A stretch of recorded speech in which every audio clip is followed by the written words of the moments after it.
Fala pessoal, estamos aqui de volta, como já está virando cultura, toda terça, não só do liberalismo, porque essa é a primeira série que eu estou fazendo, está sendo sobre o liberalismo, mas as demais a gente vai mudar e falar sobre conservadorismo, socialismo, enfim, de tudo um pouco.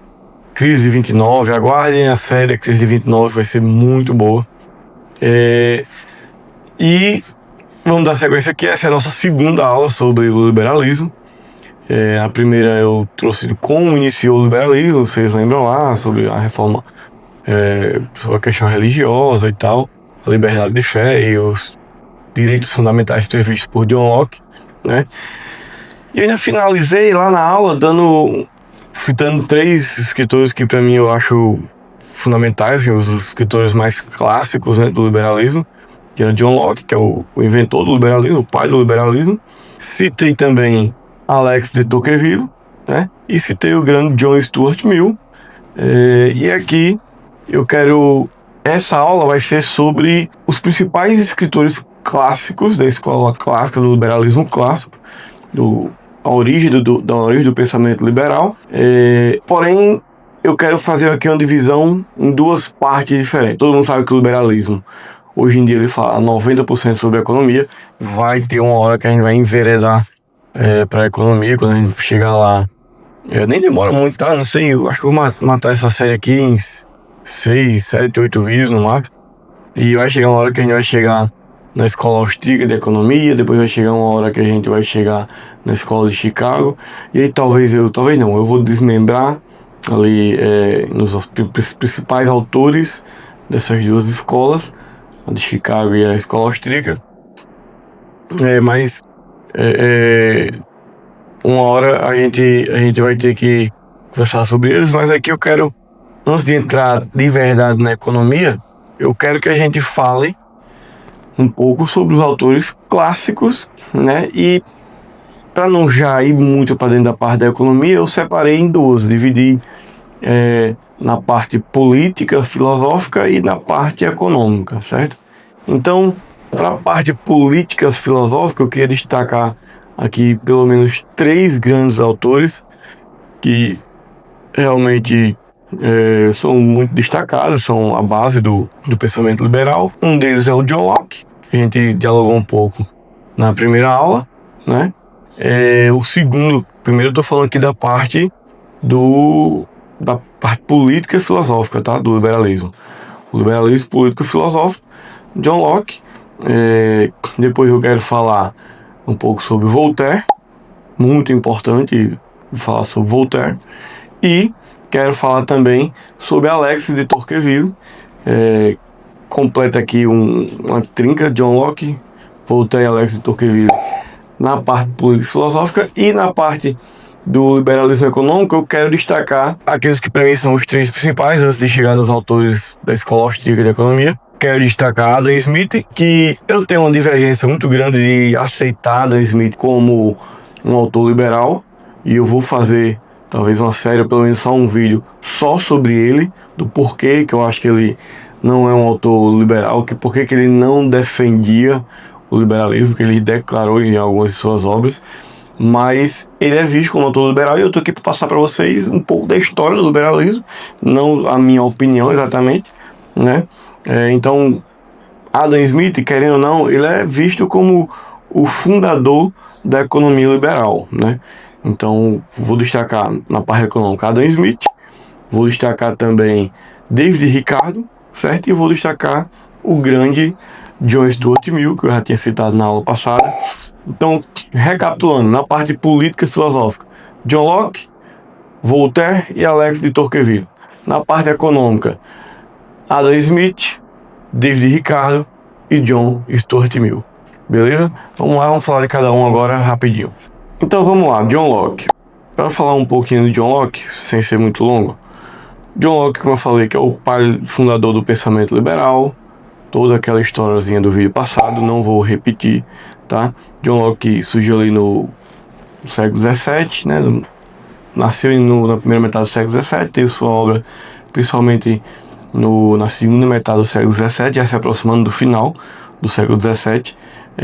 Tem livros muito importantes publicados em 1689, 300 anos antes de eu nascer, exatos 300 anos antes. Eu sou de 1989. Em 1689, John Locke publicava seus livros importantes. Entre eles está o segundo tratado sobre o governo civil, no qual ele fala justamente sobre aquela questão dos direitos fundamentais e a liberdade de crença e tal. John Locke era um cara que achava que o poder, o governo nasce de um contrato social. Toda sociedade tem ali embutido um contrato social entre as pessoas, não fisicamente assinado, mas as pessoas ali, elas se comprometem a viver em paz, em sociedade, não viver em guerra umas com as outras. E então, para John Locke é isso. O Estado, ele nasce de um contrato social, e esse Estado serve para proteger os direitos fundamentais, que, como eu falei na aula passada, é vida, liberdade e propriedade privada. Para Locke, o poder desse Estado, ao contrário do que antecedia esse período, que era o absolutismo, né, dos monarcas, dos reinados, para Locke, o poder do Estado, ele deve ser limitado, e ele é um poder consentido pelos seus governados, certo?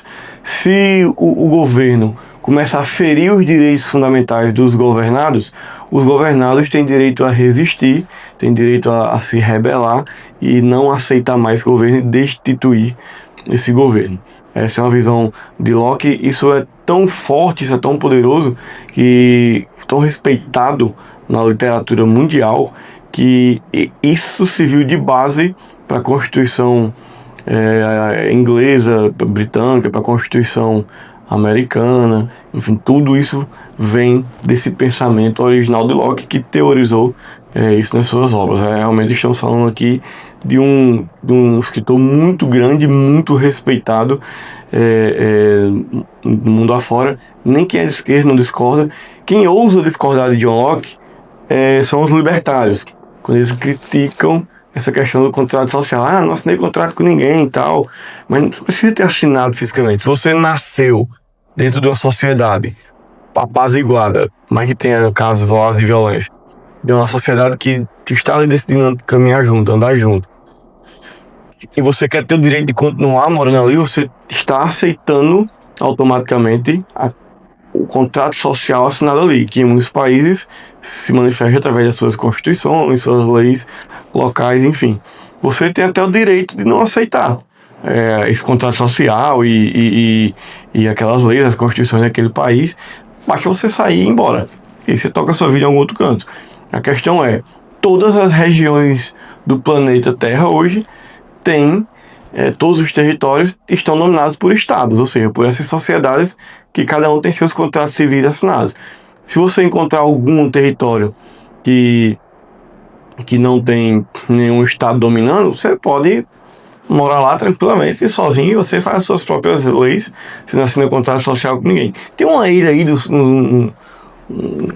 acho que é uma tribo canibal e tal, que lá acho que não é domínio de nenhum país. Você convencer eles te aceitarem lá nunca, o ser humano não pode nem entrar lá, né, e tal, essas paradas aí. Você conseguir convencer eles a aceitar você lá, você, de certa forma, você vai estar assinando um contrato social também para morar com eles.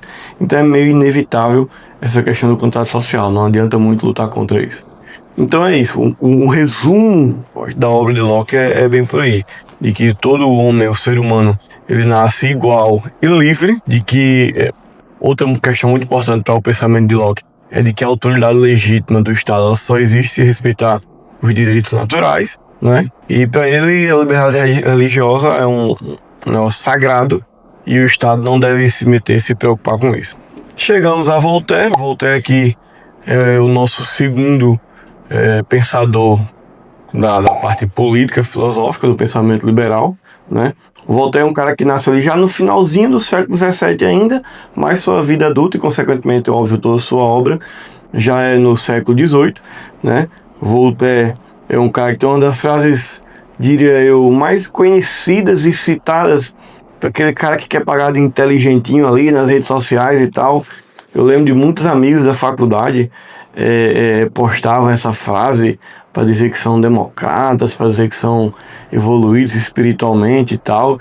E isso antes mesmo da polarização, antes mesmo daquelas manifestações lá de 2014, de 13 do início da polarização na eleição de 2014 aqui no Brasil.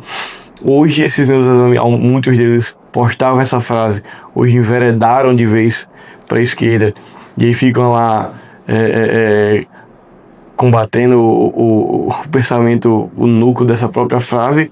Vão hoje muito no sentido contrário ao que essa frase dizia, frase que eles mesmos postaram lá atrás para andar um de bonitões, e hoje eles dão completamente as costas para essa frase, que é a famosa frase de: posso não concordar com nada do que você fala, mas defendo até a morte o direito de você dizer. Essa frase é de Voltaire, né? Voltaire realmente é um cara muito importante. Voltaire é um cara muito ligado à base do seu pensamento, ligado à liberdade de expressão, ligado à liberdade de fé, liberdade de crença. Voltaire tem ainda uma importância muito grande na parte das críticas ao absolutismo das monarquias, né? Voltaire é um cara que realmente bateu muito nessa tecla e ele tinha muita autoridade para falar sobre isso. Ele realmente foi um autor muito importante contra o absolutismo das monarquias que ainda existiam na época. Voltaire tem uma importância muito grande também na parte de separar o poder do Estado e da religião, né? O poder da igreja e o Estado durante muito tempo foi uma coisa só, o Estado e a religião se confundiam, e Voltaire é um dos caras que tem grande influência nessa separação de que Estado e religião deixassem de ser a mesma coisa, de ocuparem assim o mesmo poder. Voltaire realmente é muito importante nisso. E Voltaire, o nome dele nem é Voltaire, né? Voltaire é só o nome de assinatura ali, né? O pseudônimo, né? O nome do Voltaire acho que é François, não sei o que, alguma coisa assim. Não, ele é francês, né? Não é Voltaire de verdade. E Voltaire é um cara que foi muito importante para dar o embasamento teórico. Ele influenciou aquilo que alguns anos depois resultaria na Revolução Francesa, né? Da Revolução Francesa é que nasce ali os conceitos de direita e esquerda que dominam até hoje os debates políticos, e é também da Revolução Francesa que nasce o conservadorismo, né? É um desmembramento, é uma consequência da Revolução Francesa. Voltaire tem toda uma importância aqui nesse contexto. Então chegamos aqui a Alex de Tocqueville. Alex de Tocqueville foi um dos filósofos que menos tempo viveu, né? Alex de Tocqueville viveu 54 anos só. É um cara que realmente viveu muito pouco tempo, e nesse pouco tempo ele foi muito importante, deixou sua contribuição teórica muito grande para a literatura, principalmente liberal. Ele é um cara que estudou muita literatura americana, né? Escreveu um livro muito importante na obra dele relacionado sobre isso, sobre a democracia na América. Quando ele se refere a essa América, a América do Norte ainda, não, a América do Sul praticamente na verdade não existia democracia ainda aqui. E ele foi aquele cara que fez a transição da forma de poder. Ele estudou a democracia americana e falou para o mundo: repliquem, deu certo, isso aqui funciona. Então a gente pode dizer que ele é o maior autor democrata de todos os tempos, é o pai do pensamento democrata, digamos assim. Alex de Tocqueville foi um cara que ele enxergava a democracia como algo inevitável, mas ele defendia que ela tivesse com freios e contrapesos ali. Eu acho que eu não coloquei propositalmente. Quem ouviu o termo freio e contrapeso já pensou automaticamente em Montesquieu, né, na tripartição de poderes e tal. Eu não coloquei propositalmente, eu não coloquei Montesquieu aqui nessa nossa lista, porque não dá para considerar bem Montesquieu um pai do liberalismo, na verdade, não dá para considerar Montesquieu um autor liberal clássico. Ele teve a sua vertente muito própria, né? Ele falou muito sobre essa questão da tripartição dos poderes, que funciona até hoje na maioria das democracias. Alex de Tocqueville, ele foi quem começou a trazer isso, a bater nessa questão de que precisamos ter uma democracia, porém ela precisa ter frios e contrapesos. Alex de Tocqueville, ele é muito contra aquela ideia de que a maioria pode se sobrepor ao indivíduo. Ele defende que todos são iguais perante a lei, que todos sejam iguais perante a lei, mas ele tem medo da opinião pública esmagar, oprimir o indivíduo. Alex Tocqueville, se fosse vivo nos dias de hoje, ele seria com certeza o maior crítico de Felipe Neto e dessa galera aí que quer cancelar, quer mover a opinião pública para tirar contratos de artistas de influência, de artistas e influências por causa de uma opinião que ele deu no Twitter, enfim. E é isso, Alex Tocqueville teve toda essa importância, então é por aí. Alex Tocqueville, ele foi um cara que ele influenciou os estados democráticos modernos e as constituições que conhecemos até hoje. Na Europa, muito provavelmente, Alex Tocqueville foi o cara que mais influenciou na instalação de democracias na Europa, como a gente conhece hoje. Eu vou encerrar esse vídeo aqui sem falar dos 3 autores liberais clássicos da parte econômica, como eu tinha prometido no começo do vídeo, que seria Adam Smith, David Ricardo e John Stuart Mill. Para não ficar muito longo, eu vou dar um bônusinho, né, sobre Montesquieu, já que eu fiz questão de não deixar ele nessa lista aqui, porque eu acho que ele é um cara muito específico, muito separado, numa linha muito dele. Não focou tanto no liberalismo. Então não dá para colocar ele como um dos clássicos do pensamento liberal. Mas Montesquieu, ele é um cara que, como todo mundo sabe, ele teorizou a tripartição dos poderes, executivo, legislativo e judiciário, com aquela ideia de que ambos têm que ser harmônicos entre si, né, e independentes, apesar de harmônicos, e que um serve como freio e contrapeso uns ao outro, sendo o executivo aquele poder que até hoje ainda é assim, é o que executa o orçamento, que arrecada os tributos da população e vai decidir nas obras, onde fazer, onde colocar, quem é responsável pela prestação dos serviços e tal. O legislativo é aquele poder que constrói as regras, que legisla, que decide as leis que vão reger aquela sociedade, né? Porém, para eles não terem o poder de tanto construir as regras, as leis, como também de executar essas leis, ele criou o judiciário. O judiciário é o responsável por julgar, por executar as leis que o legislativo cria, né? Então, Montesquieu tem essa importância muito grande. É um modelo que funciona até hoje na maioria dos países. Na maioria dos países, sim, não na maioria da população brasileira. Se a gente for fazer na população mundial, na verdade. Se a gente for fazer os cálculos, talvez mais metade da população mundial não viva em democracia. Mas em países, mais da metade dos países são democráticos, sim. E tô falando aqui de quantidade de países, né? Não quantidade de pessoas. E Montesquieu, ele tinha uma preferência. Sabe qual era a preferência de Montesquieu? Montesquieu é aquele cara que tinha uma preferência clara pelo poder legislativo. Para Montesquieu, o poder legislativo é o maior dos 3 poderes, certo? Era o mais poderoso, porque uma vez que você tem o poder de construir as regras do jogo, de ditar as regras que vão regir a sociedade, você se torna, assim, o maior dos poderes. Hoje no Brasil isso é meio distorcido, né?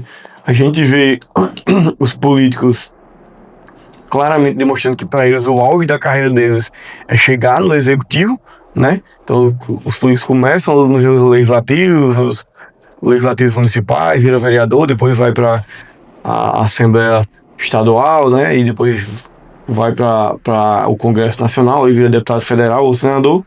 E dali eles querem se tornar prefeitos ou governadores dos seus locais, dos seus colégios eleitorais, e o ápice da carreira política é se tornar presidente da República e tal. Então os políticos claramente veem o executivo como os maiores dos poderes. Diferente de Montesquieu, que quem teorizou essa questão dos 3 poderes, Montesquieu via o legislativo. Só que a visão dos políticos hoje em dia a respeito de achar que o executivo é o maior dos 3 poderes é porque o executivo é quem tem acesso aos recursos. E aí, como a intenção deles não é só executar poder pelo poder, a intenção da maioria dos políticos é botar o seu no bolso. Se eles estão executando, é que eles que têm acesso aos acordos, e enfim, conseguem. Um político ele enrica mais quando ele passa pelo executivo, seja da sua cidade, do seu estado. E aí, quando ele deixa de ser chefe do executivo, geralmente ele está muito mais rico do que quando ele entrou, e o salto de riqueza é muito maior do que a passagem dele pelo legislativo, né? Sinal que eles não receberam apenas os seus salários, já que o salário do prefeito e dos legisladores são bem parecidos, né? Do chefe do executivo e dos legisladores é um salário muito parecido, mas é porque ele consegue ali, estando no executivo, fazer suas manobras por baixo do pano. E outra coisa muito curiosa é que hoje no Brasil um dos poderes também mais poderosos é o judiciário, né? Então a gente vive num cenário hoje em que, ao contrário do que Montesquieu, que é o criador do modelo, o idealizador do modelo, pensa que o legislativo é o maior dos três poderes, na opinião dele, hoje a gente tem um cenário em que, na verdade, o executivo e o judiciário concentram a grande maioria, a grande parte, na verdade, dos poderes. Isso é muito engraçado, né? Uma inversão completa de cenário. O Brasil que a gente vive consegue fazer essas proezas, né? Então é muito, muito curioso isso. E fiz desse bônus extra para vocês aí, que eu não tinha previsto. E aí está dado um pouquinho de conhecimento sobre Montesquieu. Na próxima aulinha eu vou falar sobre os 3 escritores clássicos do pensamento econômico liberal: Adam Smith, David Ricardo e John Stuart Mill. Valeu, um abraço, beijo de louro, uou!